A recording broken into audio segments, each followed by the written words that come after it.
বনু সুলাইমান গোত্রের ভিতরে একজন গ্রাম্য সাহাবী আল্লাহ রসুলের খেদমতে হাজির হয়। নবীর সুন্নত হলো যে উম্মত আল্লাহর রসুলের খেদমতে আসবে, সর্বপ্রথম তার সামনে হেদায়েতের বাণী তাকে পেশ করে বলবে আল্লাহরে মানো, বিশ্ব নবীকে মানো। নবী আমার তারে দাওয়াত দেয়। বনু সুলাইম গোত্রের, বনু আমের গোত্রের ওই বান্দারে দাওয়াত দেয়। আল্লাহর বান্দা বলে, মোহাম্মদ অনেক কথা বলো, তোমার কথা আমি এমনি তেমনি কেমন মানবো, তুমি কিছু দেখাও, তোমার কি প্রমাণ রয়েছে। আল্লাহ রসুল বলে, ও ভাই তুমি কি এমন প্রমাণ দেখলে তুমি বিশ্বাস করবা? আল্লাহর রসুল এবার বলেন, ঠিক আছে একটা তাজা প্রমাণ তোমারে দেখাই। আল্লাহ আমারে নবুয়ত দিছে কিনা আমি তোমারে একটা তাজা প্রমাণ দেখাই। ওই যে গাছটা দেখতেছো, ওই গাছের ডাল যদি আমি তোমার কদমের সামনে আয়না উপস্থিত করতে পারি, তাহলে কি তুমি ঈমান আনবা আমি যে আখিরি নবী, নবিয়ুজ্জামান? আল্লাহর বান্দা গ্রাম্য সাহাবী বলেন, হ্যাঁ।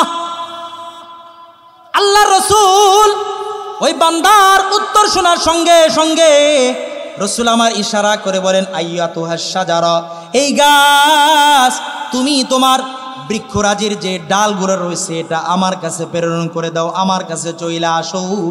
আল্লাহর রসুল আদেশ করতে দেরি, রসুলের মহাব্বতে ওই গাছের ডালগুলো নিজ অবস্থান থেকে আল্লাহর রসুলের সামনে এসে উপস্থিত হতে দেরি হয় না।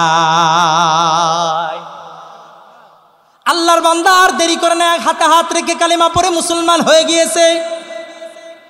বনু সুলাইম গোত্রের একজন সাপুরি রসুলের অনেক তাজকিরা শুনেছে, আলোচনা শুনেছে। আল্লাহ রসুলের কাছে তালাশ করতে করতে খেদমতে হাজির হয়ে বলে, আংটা মুহাম্মদ? বলে, হ্যাঁ আমি আনা মুহাম্মদ, আমি মুহাম্মদ। আমি তোমার কাছে একটা প্রশ্ন করবার চাই, বলো তো দেখি আমার পিঠের ভিতরে কি আছে?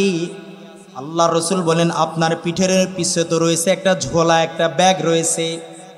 নবী আমার নবীর সুন্নত অনুযায়ী নূরের কথা, হেদায়েতের কথা তার সামনে দাওয়াত দিয়ে বলেন, ভাই আমি আপনার সঙ্গে কথা বলবো, কিন্তু আমার যে পয়গাম, আমি বিশ্বনবী আখিরুন নবী জামান, রবের পক্ষ থেকে মেসেঞ্জার হিসাবে এসেছি, আমার মেসেজটা আপনি আগে শ্রবণ করবেন, এরপরে আপনার সঙ্গে কথা। রসুলের কথা এবার শোনার জন্য সে বলে, ঠিক আছে বলেন। নবী আমার দাওয়াত দেন।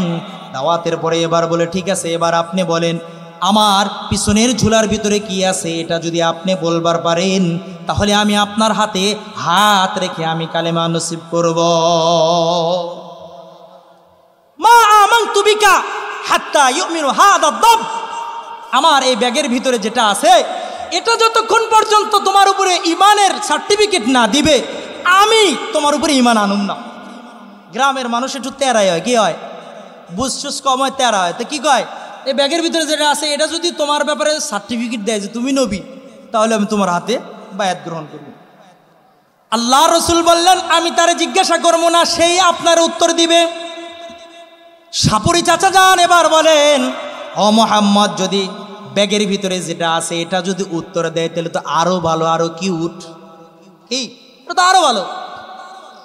নবী আমার আর দেরি করেন নাই, ডাক দিয়ে বলে, ইয়া দাব মান তা'বুদু, এ ঝোলার ভিতরে যে সাপ রয়েছে ওই সাপ তুমি বলো তুমি কারে ইবাদত করো, কারে ইবাদত করো।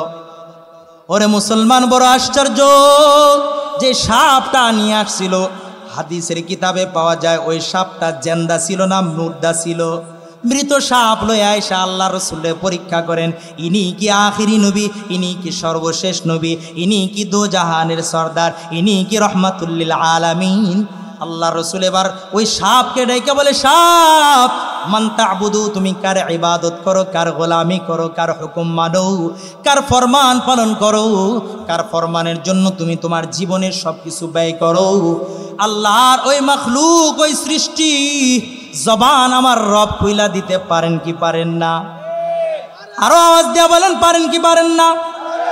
নবী আমার বলতে দেরি, ওই সাপ জবান খুইলা বলে, আনা আবুদুল্লাযী আরশুহু ফিস সামা ওয়া কুরসিয়ুহু ফিল আরদ ওয়া রিদাহু ফিল জান্নাহ ওয়া সাখাতুহু ফিন নার ওগো নবী আমার, আমি এমন একজন সত্তার উপাসনা করি, ইবাদত করি, গোলামি করি, যেই রবের সালতানাত হলো আসমানের উপরে চলে। আল্লাহু আকবার।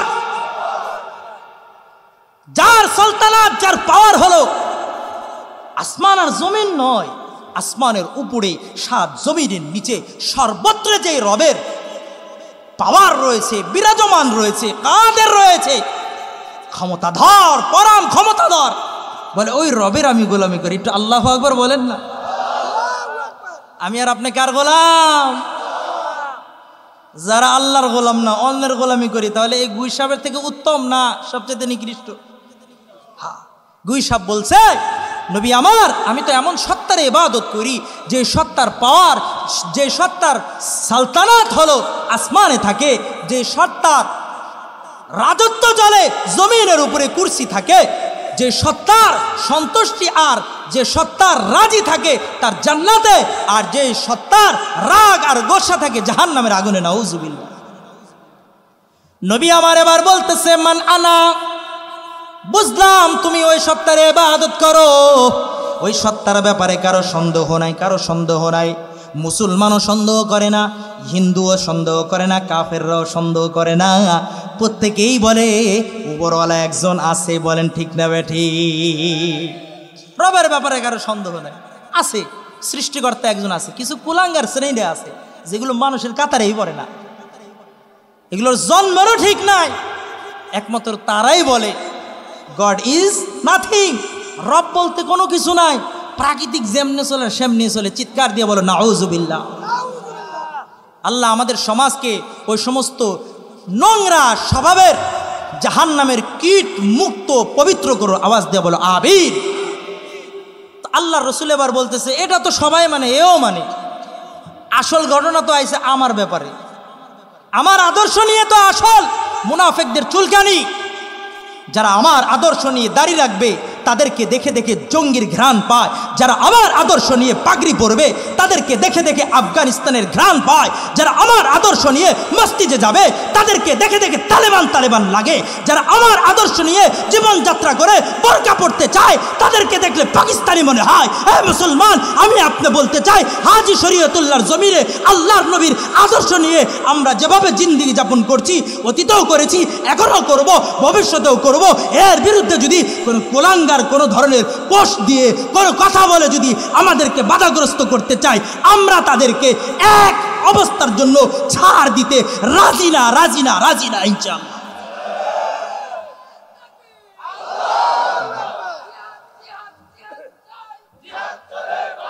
আওয়াজ দিয়ে বলেন জিহাদ করে মরতে চাই, আর চিৎকার বলেন জিহাদ জিহাদ জিহাদ চাই, জিহাদ করে মরতে চাই, জিহাদ জিহাদ জিহাদ চাই, জিহাদ করে মরতে চাই।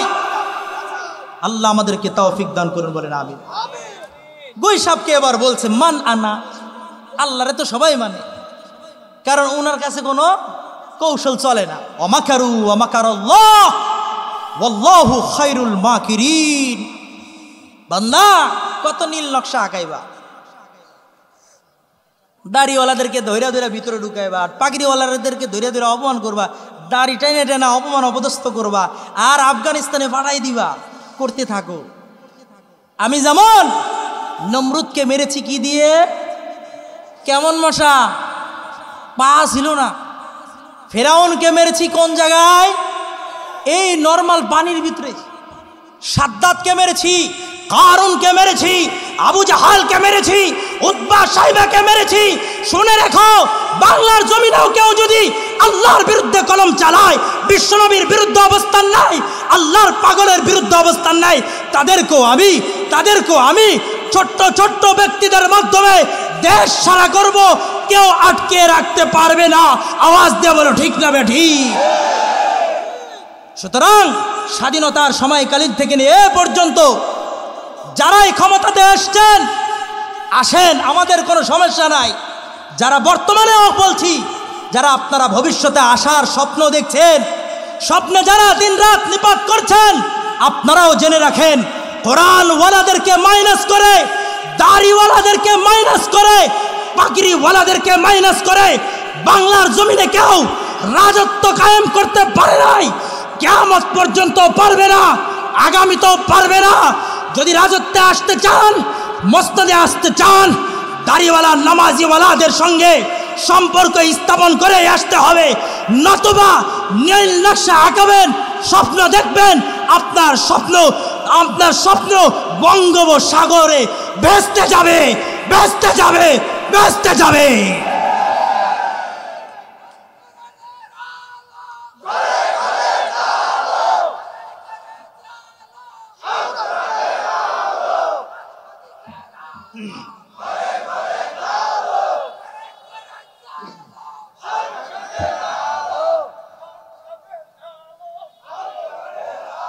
আল্লাহুম্মা আমিন বলেন সবাই। আল্লাহ রসুল বললেন, মান আনা, আমি কে? এই গোসাব বল, আমি কে? আসল প্রশ্ন তো এখানে, আমারে চিনতে আইছে।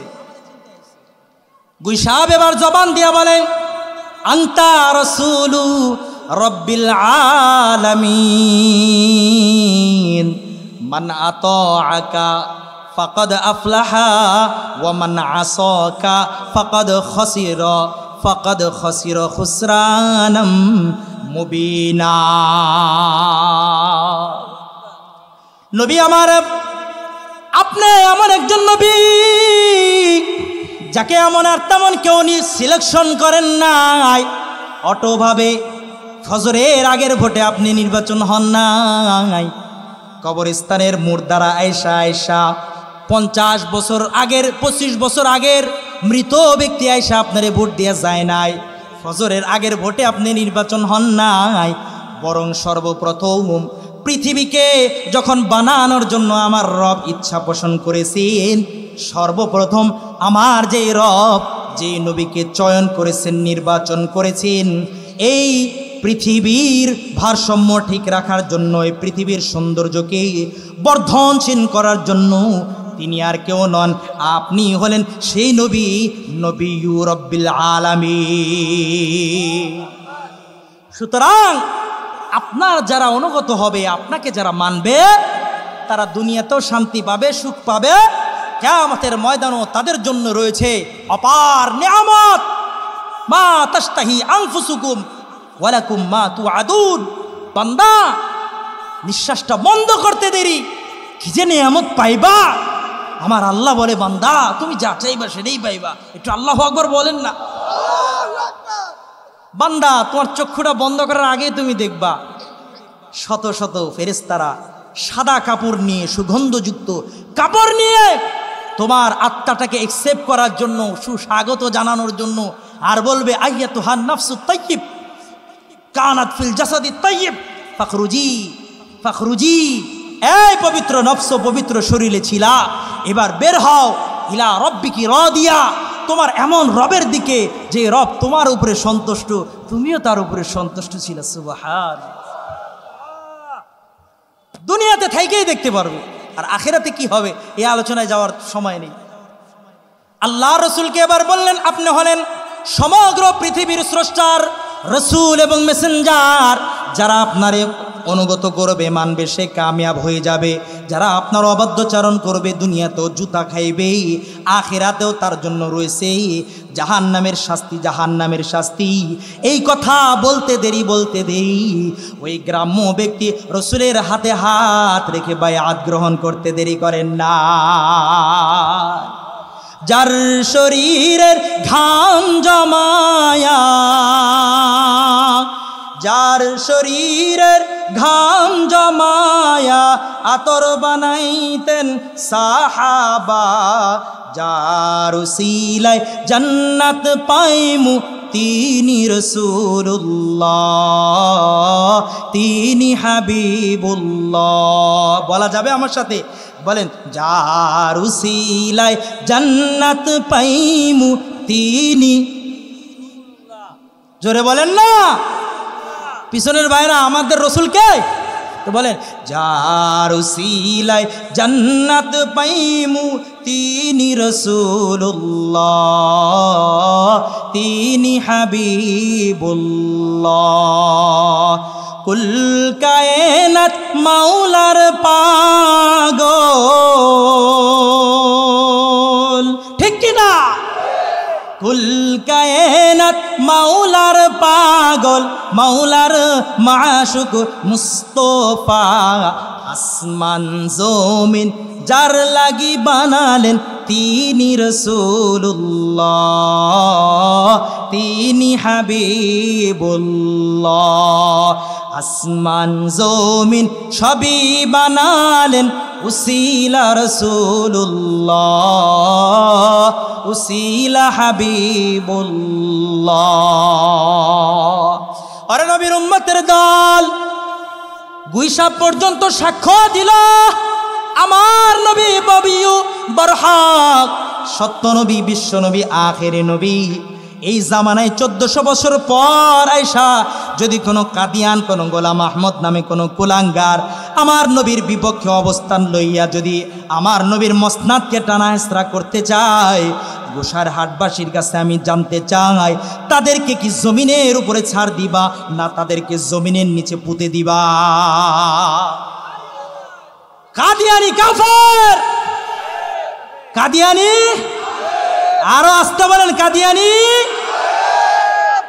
কেন কাফের এটা আমি আপনি জানি? যদি বলেন জানি, এই যে বললাম না সবাই যে কাফের, জানার দরকার আছে না নাই? আছে না নাই? বলবো? পিছনের ভাইরা বলেন বলবো? লম্বা করবো না, 4টা কথা খালি বলে যাবো, এরপরে আসল আলোচনায় যাই। 4টা কারণে। কয়টা? জোরে বলেন।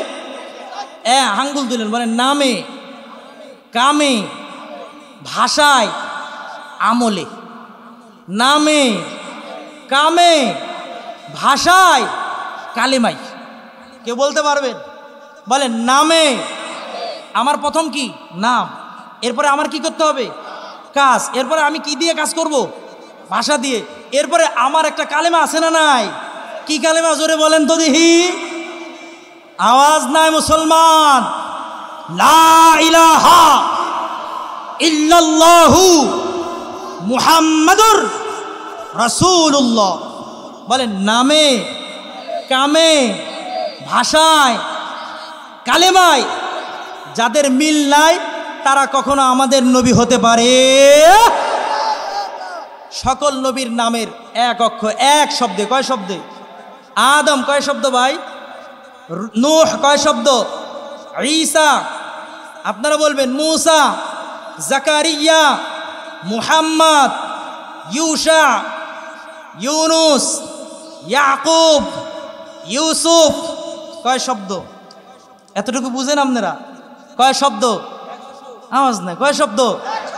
আরো চিৎকার দিয়ে বলেন কয় শব্দ? এক শব্দ। কিন্তু কথা হলো যারা বর্তমানে নবী দাবি করছে এর নাম কি? জোরে বলেন। কাদিয়ানি তার এলাকার নাম, কাদিয়ান তার এলাকার নাম। আমি বলি না যে মামুন শরীয়তপুরি, যদি বলি তাহলে আমার নাম হলো মামুন, শরীয়তপুর কি আমার ডিস্ট্রিক্ট, ঠিক না বা ঠিক? তো গোলাম আহমদ, গোলাম আহমদ কয় শব্দ? 2 শব্দ। সকল নবীর নাম কয় শব্দে? বুঝেন নাই আপনারা? পিছনের বাপজানেরা কয় শব্দ? 1 শব্দ। সন্দেহ আছে কারো? আদম আলাইহিস সালাম থেকে নিয়ে আখেরি নবী পর্যন্ত সকলের নাম কয় শব্দে? কয় শব্দে? তার মানে আমার আল্লাহর চিরচারিত নিয়ম হলো আমার নবীদের নাম 1 শব্দে থাকবে। এই 1 শব্দের ব্যতীত কোনো যদি নবী দাবি করতে আসে সে নবীদের কাতারের লোক না, ঠিক না? ঠিক। তাহলে নামে মিলছে। এবার আসি কামে। কাম হলো আমাদের সবচাইতে বড় পরিচয়। মুমিন না মুসলমান? নামাজ আমাদের সবচাইতে বড় পরিচয়, ঠিক না? ঠিক। রাসূল আরবি বলেন নামাজের সময় চিনা যাবে কে মুসলমান কে মুনাফিক। যার দোকান নামাজের সময় খোলা থাকবে সে প্রকৃত মুসলমান হতে পারে না। চিৎকার দিয়ে বলো ঠিক না ঠিক। জুমার সময় যার দাড়িপাল্লা চলবে সে ব্যবসায়িক প্রকৃত মুসলমান হতে পারে না। তার ইমানের ভিতরে সন্দেহ রয়েছে, রবের উপরে তার ইমানই কমতি রয়েছে। আওয়াজ দিয়ে বলো ঠিক না ঠিক। সুতরাং কাম আমাদের কি? নামাজ। জোরে বলেন নাকি? আমার নবী যখন মেরাজ করতে যাবেন বাইতুল মুকাদ্দাস, এর ভিতরে 100 লক্ষ আম্বিয়া ইকরামের ইমামতির দায়িত্ব যিনি নিজে পালন করেছেন রবের হুকুমে, চিৎকার দিয়ে বলো মুসলমান তিনি কে? আর জোরে বলেন তিনি আমাদের নবী, বিশ্বনবী সাল্লাল্লাহু আলাইহি ওয়াসাল্লাম। ঠিক না বেঠি? সেই নবীদের লিস্টের ভিতরে নবী আদম আলাইহিস সালাম থেকে নিয়ে ঈসা আলাইহিস সালাম পর্যন্ত প্রত্যেকজন নবী আমার নবীর ইমামতির মুক্তাদি হয়েছে। সকল নবী ছিলেন আমার নবীর মুক্তাদি। সুতরাং তোমার জন্ম হয়েছে তো 1200 বছর পর, 1300 বছর পর। তুমি কি ওই বাইতুল মুকাদ্দাসের নামাজের কাতারে তোমার নামে লিস্টে আছে? আছে? আরো চিৎকার দিয়ে বলেন আছে? ওই মুসল্লিদের কাতারে যেহেতু তোমার হতভাগা তুমি হতে পারো নাই, সুতরাং ওই নবীদের লিস্টিতে তুমি হতে পারবা না। আওয়াজ দিয়ে বলেন ঠিক না ঠিক? তাহলে কাজে মিল হয়েছে? নামাজের ভিতরে ছিল, মুসল্লিদের কাতারে আছে ও কুলাঙ্গার নাই, তাহলে সে নবী হতে পারে? আওয়াজ দিয়ে বলেন নবী হতে পারে? তৃতীয় নাম্বার ভাষা, বলেন কি? জোরে বলেন না বাবজান, কি আপনারা কষ্ট পাইতেছেন?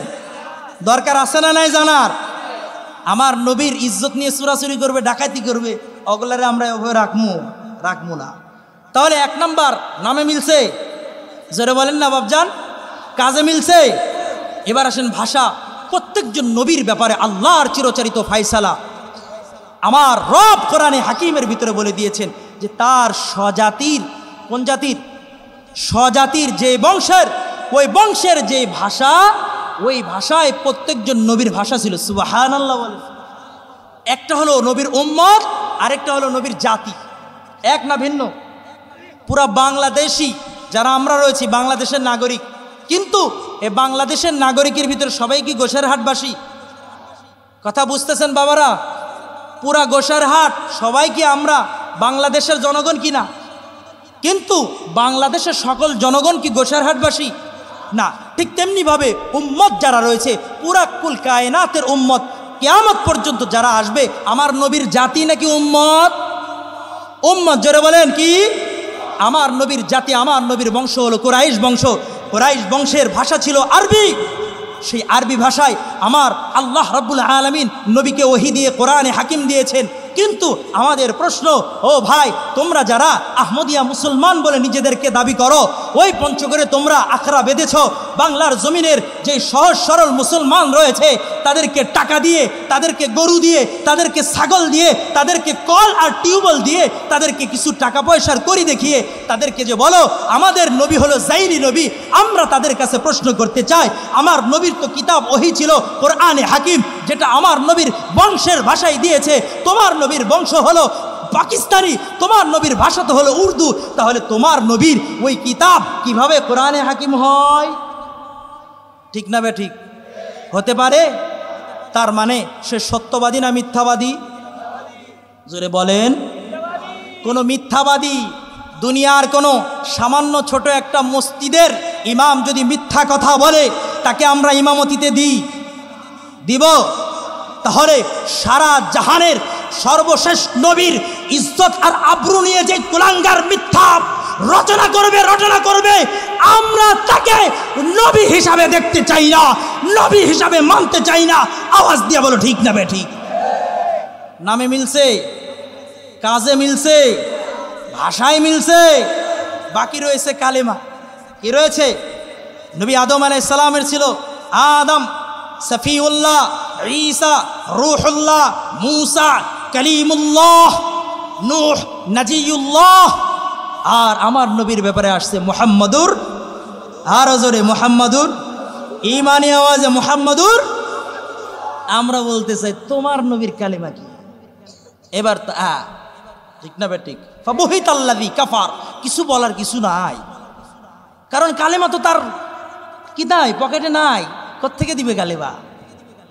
এজন্য মুসলমান, আমরা আজকের পর থেকে কোনো একজন আদনা ইমানওয়ালা ব্যক্তি, নামাজ আমি না পড়তে পারি 2 ওয়াক্ত, রোজার ভিতরে গাফলতি থাকতে পারে, পর্দা বশিদায় গাফলতি থাকতে পারে, আমার হালাল উপার্জনের ভিতরে কিছু সন্দেহ থাকতে পারে, আমার ভিতরে পরিপূর্ণ নবীর সুন্নত নাই, কিন্তু আমি আর আপনি যদি আল্লাহর রসুলের খতম নবুয়তের চাদরকে যদি হেফাজত করে, আল্লাহর রসুলের বিশ্ব আশিক যদি আমি হইবার চাই, রসুলের হাতে যদি সাধু আমি পান করতে চাই, খোদার কসম করে বলি, আল্লাহর কোনো বান্দা যদি বিশ্বনবীর খতমে নবুয়তের চাদরকে হেফাজত করে পৃথিবীতে যাইতে পারে, আল্লাহর রাসূল তার জন্য শাফাআতের ঘোষণা দিয়েছে।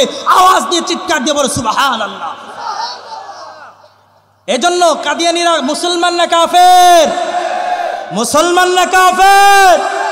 কাদিয়ানী কাদিয়ানী, কাফের কাফের। আল্লাহ রাব্বুল আলামিন সংসদে বা যারা আমাদের ঊর্ধ্বতম কর্মকর্তা রয়েছেন তাদেরকে সঠিক বুঝদান করুন, বলেন আমিন। তো বলছিলাম, গুই সাহেব বললেন আপনি হলেন সর্বশেষ নবী, আপনি হলেন বিশ্বজাহানের প্রতিপালক সরকারে দো আলম সাল্লাল্লাহু আলাইহি ওয়াসাল্লাম, আল্লাহর মনোনীত রাসূল। আল্লাহু আকবার বলেন না ভাই? তাহলে আমার নবীকে উঠে ভালোবাসছেন, গাছে ভালোবাসছে, পাথরে ভালোবাসছে, পাহাড়ে ভালোবাসছে, মেঘমালা ভালোবাসছে, চন্দ্রও ভালোবাসছে। সুবহানাল্লাহ বলেন না?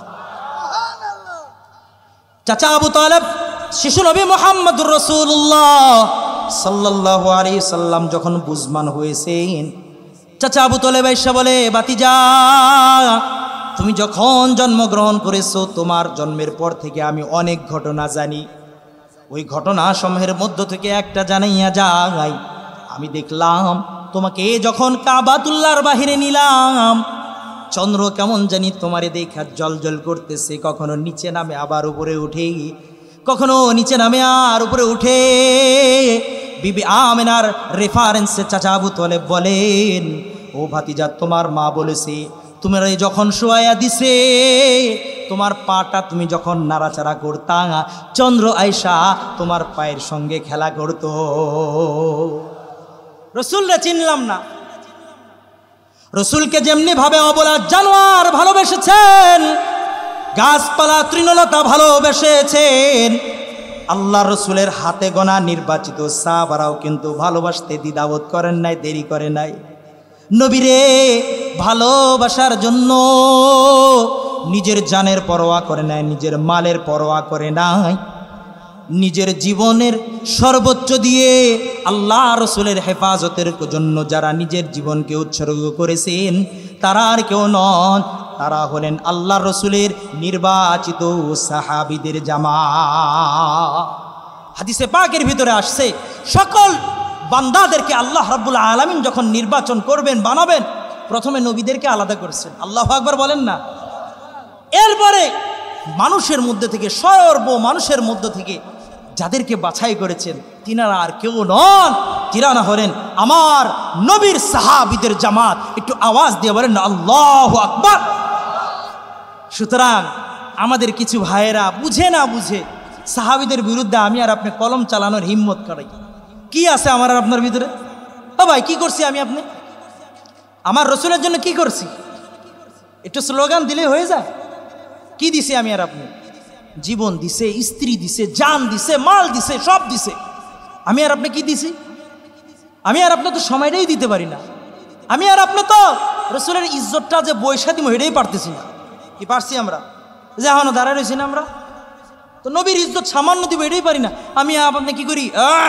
আমি রে মা আমি এমন ছিল বলি কি না? ওনার পায়ের ধুলা পরিমাণ হইতে পারবি ওটা?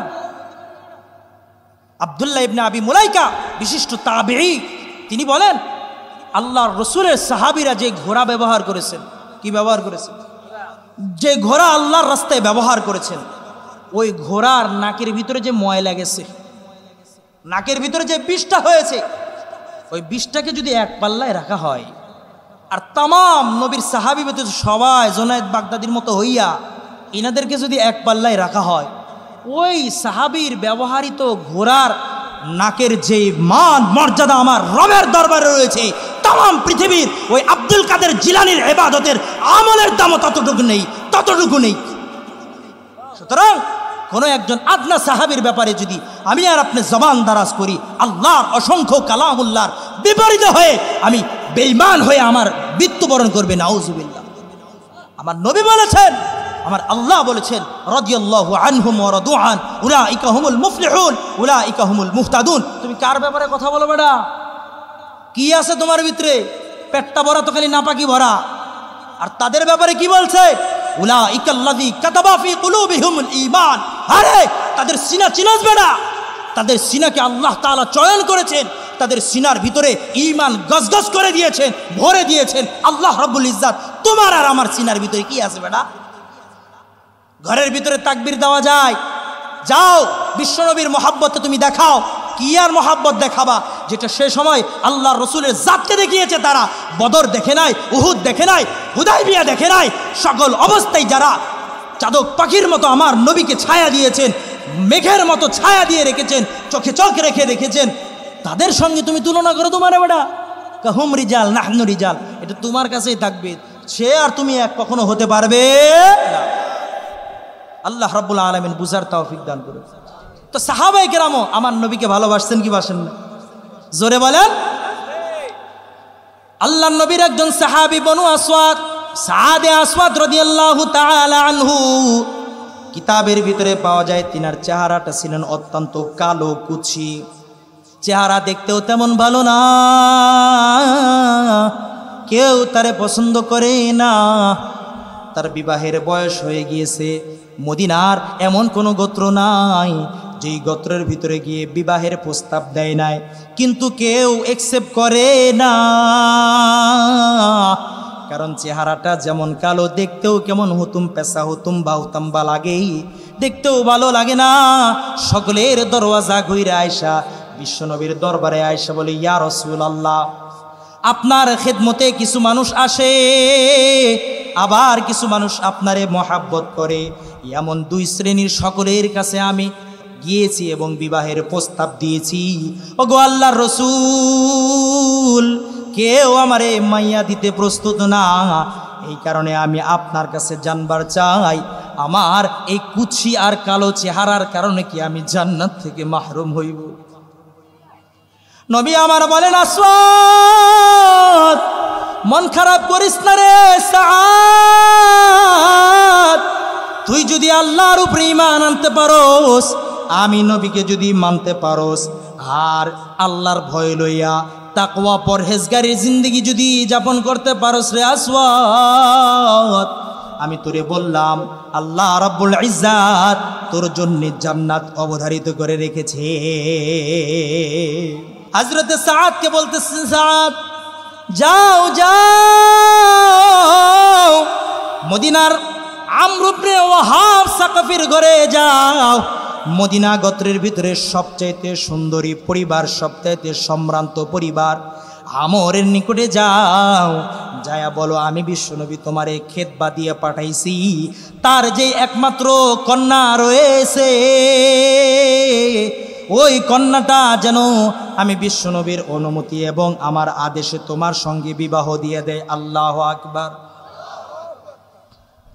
নবী আমার পাঠানোর সঙ্গে সঙ্গে সাদ চলে যায় আমর ইবনে ওয়াহাবের দরবারে যাইয়া আমর ইবনে ওয়াহাব রে বলেন, ইন্নী বুইসতু মিনান নবিয়্যি সাল্লাল্লাহু আলাইহি ওয়াসাল্লাম, ইয়া আমর, ও আমর, আমি বিশ্বনবী সরকারে দোজাহানের পক্ষ থেকে তোমার কাছে রসুলের দূত হিসাবে আসছি।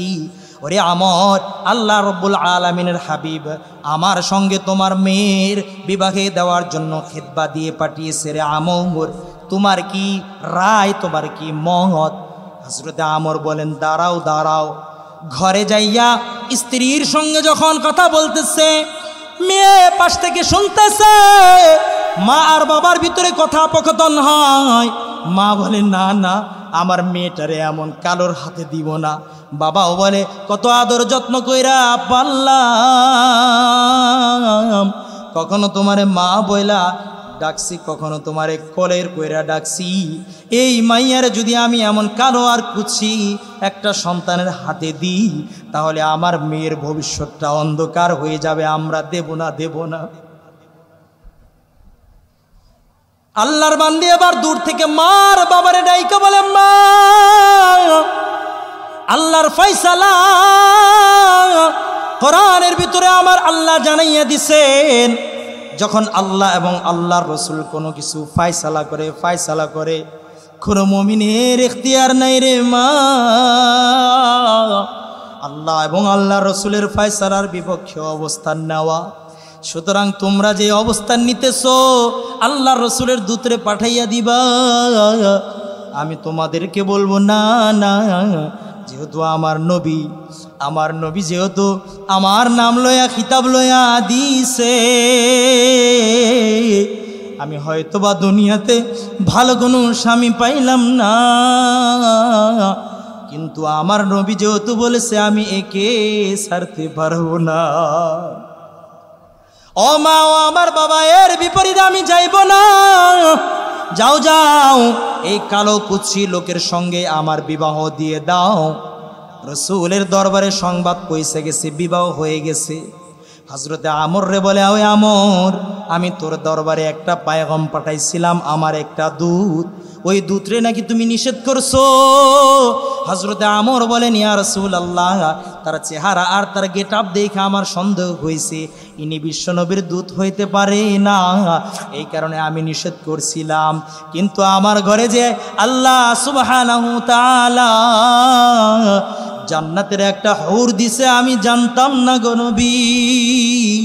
আমার কন্যা বলেছে আমার কোনো পরোয়া নাই, কারণ আমার নবী যেই জিনিসটারে পছন্দ করে, আমার নবী যেই জিনিসটারে চায়, ওই জিনিসটারে আমি নবীর উম্মত হয়ে অপছন্দ করতে পারি না।